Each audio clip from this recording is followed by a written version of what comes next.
Bonjour à tous. Donc, je suis Laurent Juras. Je travaille au CETIM de Nantes. Donc, pour cette présentation, je serai accompagné en fait de deux confrères.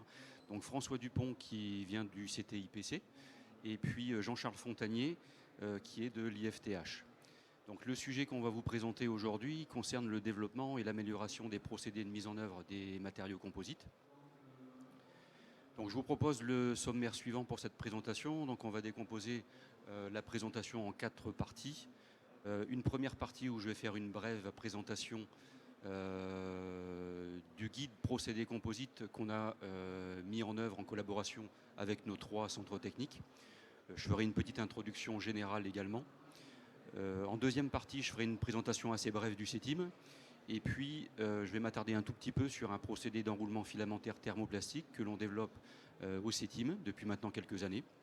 En troisième partie, je laisserai la main à François qui présentera rapidement le CTIPC et un procédé d'estampage sur moulage. Et puis enfin, je laisserai la parole à Jean-Charles en fait, qui, de son côté, présentera l'IFTH et un procédé d'extrusion filage. Donc, concernant, on va dire, le guide procédé composite, nos 3 centres techniques ont décidé de collaborer pour mettre en œuvre un guide qui sera mis à disposition des industriels. Ce guide concerne les procédés de fabrication des matériaux composites. Il a pour objectif de présenter ou de décrire les différents procédés de fabrication composite en allant des procédés de fabrication des semi-produits qui sont utilisés, donc des renforts textiles par exemple, en allant jusqu'à des procédés de recyclage des matériaux composites, en passant bien sûr, on va dire, par tous les procédés classiques de mise en œuvre des composites pour les thermoplastiques, pour les thermodurcissables par exemple. Dans ce guide, en fait, on va retrouver aussi en fait, des généralités sur les matériaux composites, des petits rappels, quelques avantages limites pour donner une aperçu, on va dire, de comment en fait, et pourquoi on utilise les matériaux composites. On va retrouver également quelques éléments concernant les technologies de contrôle en ligne des matériaux composites. Et puis enfin, il y a un petit paragraphe qui va traiter des solutions de traitement et d'utilisation des données de fabrication qu'on a de plus en plus liées en fait, aux procédés et qui vont permettre de rendre intelligents les procédés, d'améliorer la productivité sur les procédés de mise en œuvre. Donc sur la droite en fait, de la slide, en fait, vous allez pouvoir voir un exemple de fiche procédé qu'on a mis en place. Donc le guide est composé en majorité en fait, de ces fiches.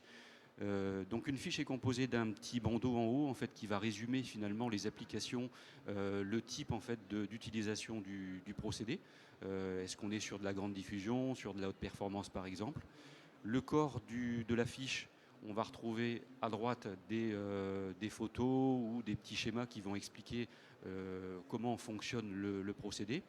Quelques commentaires sur la gauche, en mettant en évidence les avantages, les limites éventuellement en fait, de ce procédé-là. Et tout en bas, on va retrouver une petite conclusion sur ce procédé-là, avec éventuellement les innovations, les perspectives d'évolution de ces procédés en fait, pour l'avenir. Donc je reviens maintenant à une courte présentation du CETIM, mais vraiment très, très courte. Donc le CETIM, c'est le Centre de technique des industries de la mécanique. C'est un centre qui est organisé en pôle d'activité, plutôt on va dire orienté sur les matériaux métalliques, puisqu'on fait beaucoup de mécanique hein, dans ce centre technique. Mais on va retrouver un pôle d'activité qui est spécifique aux matériaux composites et aux polymères. Donc vous le voyez sur le petit schéma, hein, c'est celui qui est tout en haut au centre. Et donc on va traiter des matériaux, on va traiter de la conception, on fait du calcul également, on va traiter en fait des procédés, de l'industrialisation. Et tout autour, on va dire, de cette thématique composite, on va retrouver également d'autres pôles d'activité qui ont d'autres expertises. Ça va être de la caractérisation physico-chimique, mécanique, ça va être, on va dire, du contrôle CND, donc des ultrasons par exemple, de la tomographie. On va retrouver également, on va dire, des équipes qui vont travailler sur les assemblages, le collage, le soudage. On va faire des essais de fatigue, de vieillissement. On va travailler sur l'étanchéité aussi des composites. Donc on a finalement tout un panel en fait, de personnes et d'experts qui vont travailler en fait, sur ces matériaux pour finalement répondre aux besoins des industriels dans ce domaine. Alors quelques petits rappels sur les composites, vraiment très rapidement. Qu'est-ce qu'un composite? Donc un composite, c'est un matériau qui est composé de 2 matériaux avec des caractéristiques assez différentes. D'un côté, une matrice qu'on appelle aussi une résine. On va retrouver des résines thermodurcissables et des matrices thermoplastiques. Ce matériau va servir de liant. Et de l'autre côté, on va retrouver en fait des fibres de carbone par exemple ou des fibres de verre qui vont amener les caractéristiques mécaniques à la pièce. Donc généralement, ces matériaux composites sont transformés à température ambiante ou en température en fonction de leur utilisation et en ajoutant une pression pour consolider le matériau et avoir un matériau de bonne santé matière. Alors pourquoi on utilise en fait les composites aujourd'hui? Alors ça reste encore des petits volumes par rapport aux matériaux métalliques, mais on va surtout utiliser les composites pour le gain de masse, pour essayer justement de remplacer certaines pièces métalliques par du composite pour alléger. Mais on va retrouver aussi en fait d'autres avantages comme une bonne tenue en fatigue quand on va les comparer par exemple aux matériaux en aluminium, une absence de corrosion, donc pas de traitement spécifique pour qu'ils tiennent finalement on va dire à la corrosion. Ils sont aussi beaucoup utilisés en fait dans le domaine de la chimie en fait puisqu'ils résistent très bien aux agents chimiques comme les acides, les bases par exemple. Et puis on a des facilités de mise en œuvre de ces matériaux pour réaliser des formes très complexes ou des belles formes, on va dire, contrairement à certains procédés qu'on peut retrouver quelquefois en matériaux métalliques, même si ça évolue bien en fait au jour d'aujourd'hui. Alors les quelques photos que vous avez ici en dessous en fait vont représenter les quelques exemples d'applications dans différents domaines d'activité. Donc on va retrouver les composites dans le domaine de la chimie bien sûr pour faire du stockage, dans le domaine de la défense pour alléger mais aussi pour du balistique, dans le domaine de l'automobile, dans le sport en général, dans le domaine de l'énergie, pour les pales d'éoliennes ou les hydroliennes, bien sûr dans le domaine de l'aéronautique, pour des pièces de voilure, pour des pièces de cabine.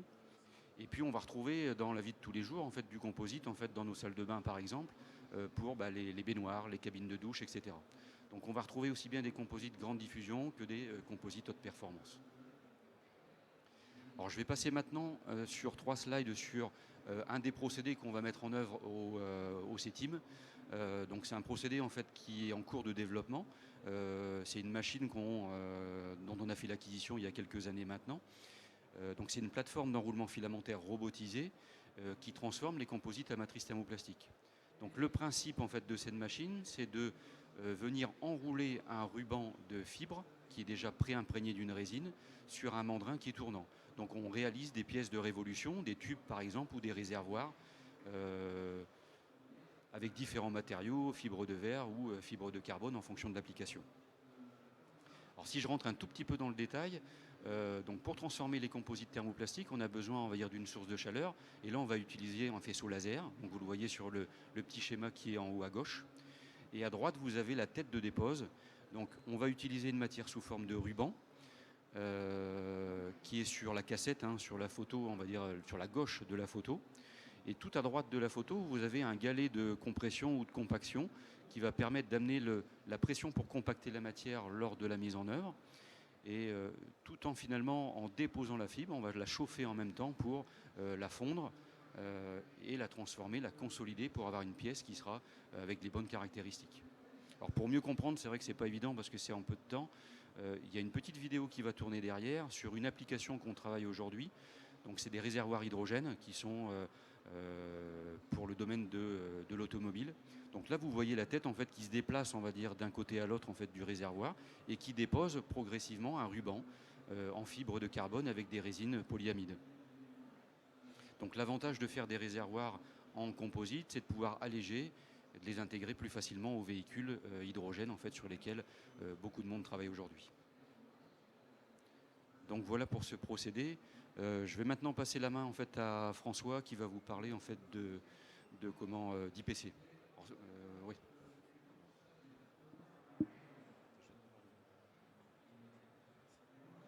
Bonjour, donc François Dupont, responsable IPC Laval.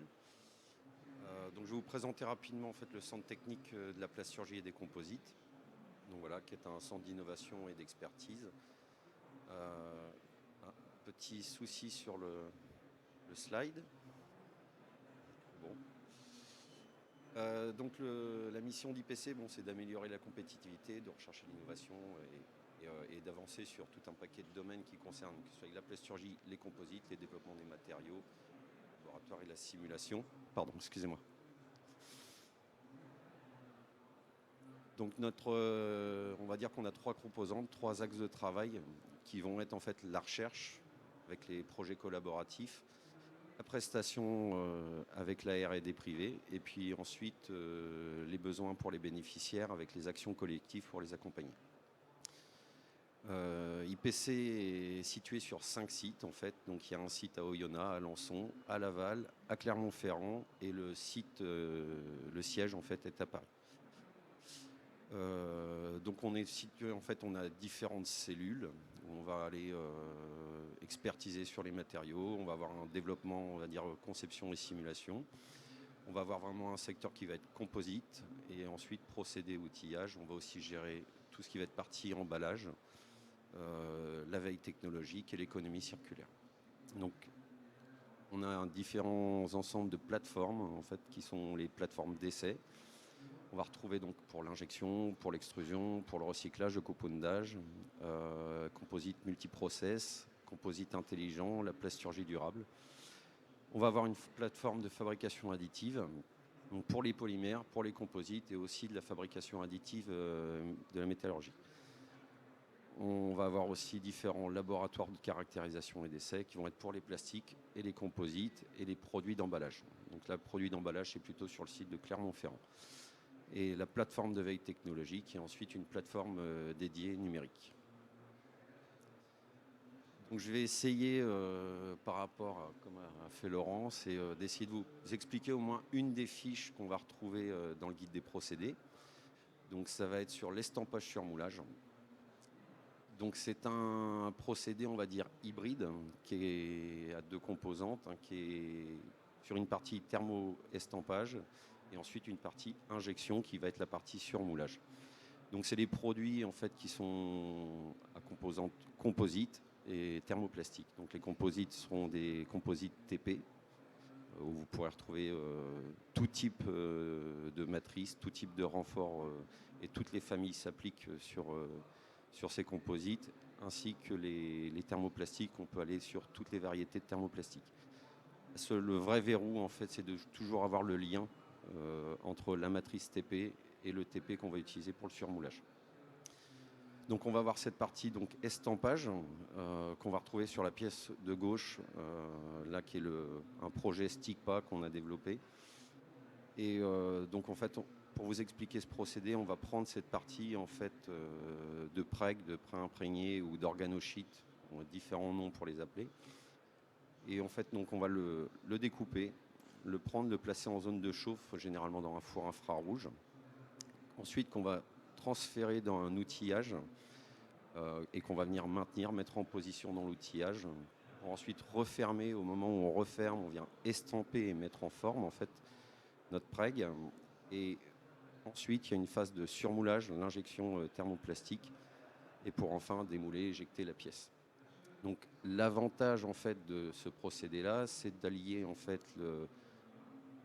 la partie mécanique, l'allègement aussi des pièces du composite, et aussi d'aller chercher la fonctionnalisation par l'injection thermoplastique. Donc je vais vous montrer en fait, pour avoir juste un exemple, c'est sur 2 projets qu'on a fait en projet collaboratif. Donc ce sont toujours des projets en fait hybrides, parce que ce process est un process hybride entre le composite et le thermoplastique. Donc ça c'est juste pour un exemple, c'est du one shot. En fait là on n'a qu'un seul outillage où en fait on vient thermo-estamper, consolider, ensuite injecter, surmouler. Donc là c'est le projet Arizona, qui est un produit qui est en fibre de verre et polyamide. Donc là sur ce projet-là en fait l'intérêt c'était vraiment d'aller chercher, de démontrer la réduction de masse. Donc là sur cette boîte à eau, on réduisait à peu près de 40% par rapport à l'équivalent métallique. Et sur ce deuxième projet, qui est un projet qui est beaucoup plus récent, qui est le projet Oasis, donc là on va plus s'intéresser en fait, il y a l'ensemble du corps que vous voyez sur la droite, mais en fait c'est sur le couvercle, parce que le corps est en PPS, mais le couvercle qui a été fait en estampage sur moulage, donc qui est un composé en fait, il y a une petite erreur dans la fiche, c'est un pic fibre de verre. Donc la partie composite, c'est un pic fibre de verre, donc la matrice, c'est du pic. Et ensuite, on vient surmouler en pic. Et donc en fait, le procédé, c'est tout simplement de venir d'abord découper la partie à estamper. Ensuite, on a deux outils, donc on vient estamper dans un outillage, qu'ensuite qu'on vient replacer dans un autre outillage de surmoulage. Voilà, donc là je vais laisser la partie à Jean-Charles. Merci François.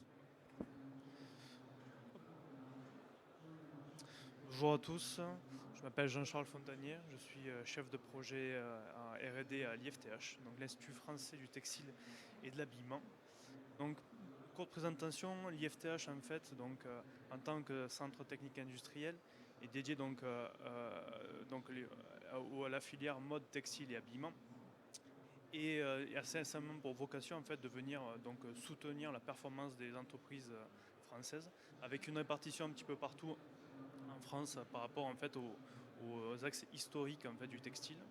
Donc une répartition géographique complète sur la France, avec du coup une intervention sur l'ensemble de la chaîne de valeur en fait, des matières, donc notamment en partant de la matière première, développant donc des fils à façon jusqu'après les intégrer dans les architectures textiles, faisant la confection, distribution jusqu'à la fin de vie, le recyclage. Voilà. Donc en fait les actions d'IFTH se tournent vraiment autour de 3 pôles pour vraiment soutenir cette performance. C'est la première sur la formation des entreprises dédiées, la certification via un centre de test et essai en fait, pour certifier les matières, et une action justement de recherche et développement. Sachant que finalement cette action peut être vraiment très très large, puisque de fait que de la nature donc des fibres qui puissent être synthétiques, métalliques, céramiques ou inorganiques, leur mode de transformation, que ce soit en forme de tissu, tresse ou tricot, et également après d'autres actions notamment de traitement de surface, et après aussi l'anticipation de la fin de vie. En fait on va retrouver des applications vraiment dans des domaines très divers et variés, qui peuvent aller justement de la partie habillement à la partie mode transport et également sport et loisirs, jusque également les parties biomatériaux ou des matériaux composites pour les hautes performances, par exemple comme dans l'aéronautique.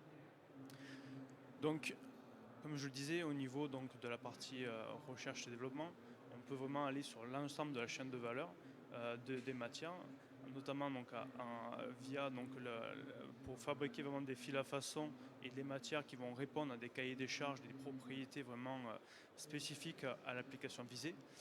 Puis après, une fois qu'on a pu travailler donc, sur ces matières-là, on va pouvoir donc les mettre en forme à travers divers procédés, qui sont notamment le tissage, le tricotage, le non tissé, le tressage en 2,5D, et également regarder les techniques d'assemblage et d'énoblissement.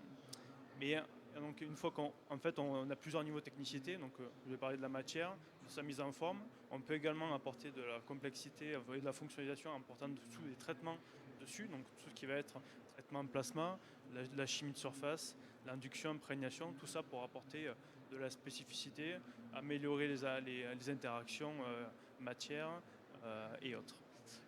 Et notamment aussi une activité sur la partie R&D, puisque forcément, tout à l'heure on l'évoquait, la partie donc, composite qui constitue une matrice, mais également aussi d'un renfort, et c'est à ce niveau-là en fait qu'on va pouvoir également travailler. Donc au niveau de la fiche procédé qui va être présentée dans le guide grec, aujourd'hui on a décidé de faire un focus autour de la fabrication justement de ces fils, qui passent par diverses techniques, notamment d'extrusion filage, qui peuvent être de différentes voies. Il y a différentes envois solvants, envoi liquide, et notamment ici présenté l'envoi fondu en fait, qui va donc se rapprocher d'un procédé type de plasturgie, où on va donc mettre donc des granulés, donc tout type, ça peut aller vraiment des polymères standards type polypropylène, polyéthylène, jusqu'à des polymères beaucoup plus techniques comme le PIC et le PPS, qui va pouvoir être mis en forme en fait à travers donc, des têtes d'extrusion, où on va pouvoir du coup venir former donc, des multifilaments qui vont ensuite pouvoir être du coup bobinés. Et au cours de ce procédé, on va pouvoir donner toute la spécificité à la matière, comme on peut le voir sur les illustrations juste à côté. On va pouvoir également faire des mélanges, en fait, des associations entre divers polymères en fonction des applications souhaitées. Donc soit pour faire des niveaux de charge, donc pour apporter de la fonction. On va avoir des fils conducteurs par exemple, ou des fils avec des propriétés spécifiques, comme ici des fils phosphorescents ou des fils qui peuvent être mécanochromes par exemple. Également aussi des alliages donc avec des structures vraiment à l'échelle micrométrique. Il faut s'imaginer qu'un fil, ça fait entre 20 et 80 microns. Et donc là, on peut voir qu'au niveau des structures, on peut avoir des choses très complexes. Donc par exemple, des mélanges entre deux polymères, donc en haut, côte-côte ou des Kurgan, qui vont justement apporter de la spécificité en fonction donc, des polymères qui vont être choisis. Et également aussi, à travers, donc au-delà de la fonctionnalité, physico-chimie, aussi travailler sur les propriétés mécaniques, parce que du coup, le procédé permet notamment via les méthodes d'étirage et de contrôle, de pouvoir maîtriser tout ce qui est l'orientation des chaînes polymères, donc qui va pouvoir donner les propriétés mécaniques, mais également travailler aussi sur la cristallinité, ce qui va permettre donc d'avoir des polymères avec des performances vraiment ajustées en termes de retrait, notamment modules, ténacité et autres. Et on va pouvoir voir donc finalement en fonction des choix des matières utilisées qu'on va pouvoir les retrouver notamment dans le composite, dans plein de domaines, hein, soit par exemple pour des fils de couture, des fils fonctionnels, comme je disais tout à l'heure, des fils par exemple conducteurs ou capteurs, et également aussi d'autres structures qui vont être à la base des comélés, par exemple, qui vont être beaucoup utilisées dans les composites. Mais ça, je vais justement faire un focus juste après. Donc, juste pour vous dire, une fois qu'on a fabriqué donc, ces fils-là, après donc, le deuxième niveau, après ça va être de les transformer, de les mettre en œuvre. Hein, donc je vous parlais notamment de la partie tissage ou également la partie tressage, où comme vous pouvez le voir ici avec le modèle de une tresseuse 2,5D avec donc une tête robotisée, 6 axes, qui permet donc de venir faire des géométries complexes avec des variations de volume, notamment ou des pièces courbes, où vous pouvez voir donc que la structure peut être réalisée donc pour faire la partie renfort, donc en l'occurrence donc là par exemple du verre ou du carbone, et également aussi dans le procédé permet également de l'intégration de fils fonctionnalisés. Donc vous avez l'exemple ici des fils phosphorescents, où la structure juste en bas, on a fait une structure donc renforcée fibre de carbone orientée avec l'intégration donc de fils fonctionnels ou fils capteurs. Voilà. Tout ça pour dire que finalement, en fait, il y a tout l'ensemble de ces procédés en fait, vont être très complémentaires les uns avec les autres. Et je vais vous montrer ça à travers justement quelques exemples de projets, dans lesquels, donc de projets collaboratifs, hein, notamment ici le projet Nico, qui avait pour objectif donc, de développer donc, des fils hybrides, donc fils comélés avec des mélanges intimes de fils de renfort, notamment verre ou carbone avec des matrices haute performance type PPS. Pour après faire donc, des renforts textiles déformables pour les pièces composites thermoplastiques pour des applications donc, via pultrusion ou thermocompression.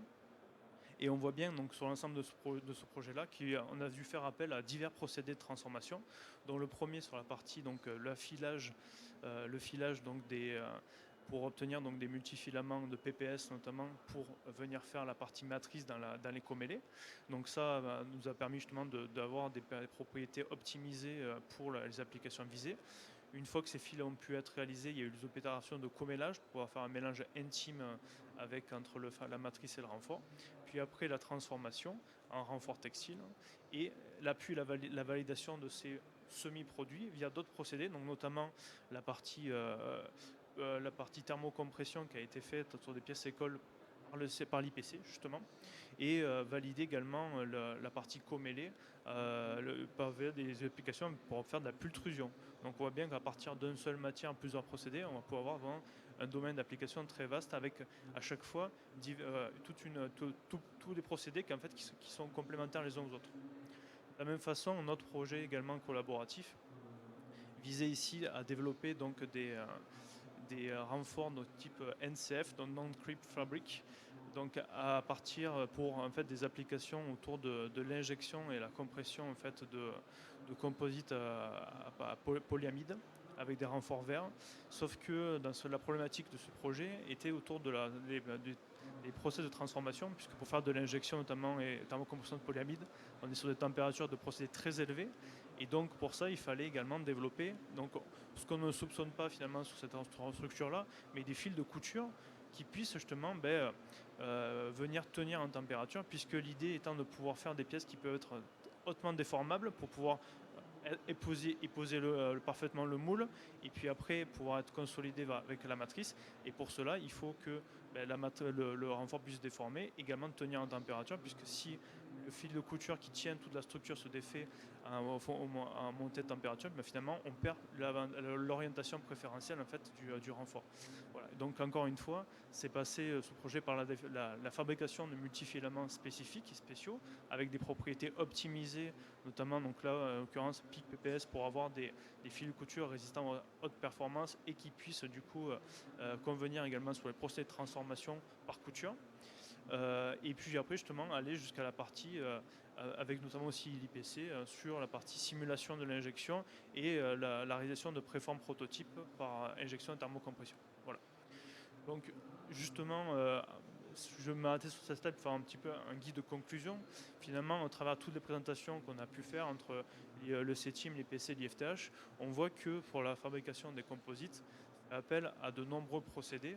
Et aujourd'hui, à mon sens, il n'y a pas donc un procédé unique, ni en fait un procédé qu'il faudrait vraiment purement réinventer, mais l'idée étant de pouvoir partir en fait des procédés qui sont existants et de pouvoir les associer ensemble pour pouvoir justement avoir de répondre à de nouvelles problématiques et à de nouvelles problématiques d'innovation justement. Voilà. Donc là, comme vous pouvez le voir, à chaque fois, à chaque step, il y a eu plusieurs procédés qui ont été conjoints pour pouvoir répondre à la problématique. Donc je pense que c'est vers là qu'on va se orienter aujourd'hui sur la partie innovation. Voilà.